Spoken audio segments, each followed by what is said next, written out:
Russia में एक बार फिर यूक्रेन ने हमला कर दिया। 4-5 शहरों के साथ साथ सुदूर साइबेरिया के बेल्लाया जैसे इलाके में भी बड़ा अटैक हुआ, जो यूक्रेन से हजारों किलोमीटर दूर है। शुरुआत करते हैं रूस पर यूक्रेन के ड्रोन अटैक की। कुछ ऐसा हुआ जिसे देखकर पूरी दुनिया हैरत में है।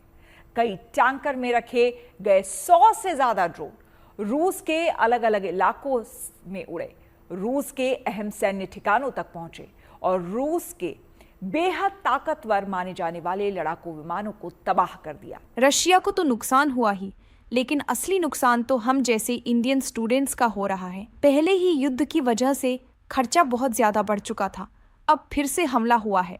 कौन जाने आगे कितना और खर्च बढ़ेगा। जब यहाँ आई तो हॉस्टल तक नहीं मिला, मजबूरी में बाहर अपार्टमेंट लेकर रहना पड़ रहा है।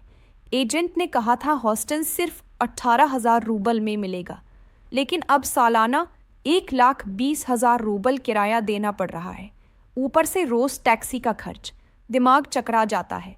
कई दिन तो दोपहर का खाना भी छोड़ना पड़ता है पैसे बचाने के लिए। अब तक सिर्फ 8 महीने ही हुए हैं रशिया में आए हुए, और हालत ऐसी हो चुकी है कि लगता है MBBS बीच में ही छोड़कर वापस लौटना पड़ेगा। काश पापा ने जबरदस्ती ना की होती।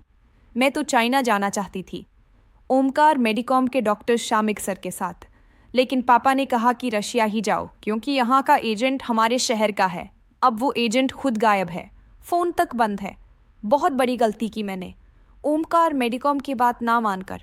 पिछले साल ही डॉक्टर शामिक सर ने साफ साफ बताया था कि रशिया में क्या क्या दिक्कतें आती हैं, चाहे किसी भी शहर में जाओ या किसी भी एजेंसी से। शामिक सर खुद 15 साल से रशिया में स्टूडेंट्स को भेजते हैं।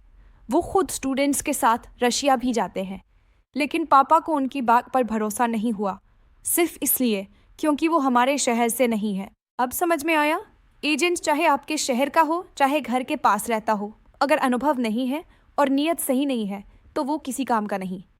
असली भरोसा तो उस पर करना चाहिए जो सालों से सही काम कर रहा हो और नीयत से साफ हो, जैसे ओमकार मेडिकॉम।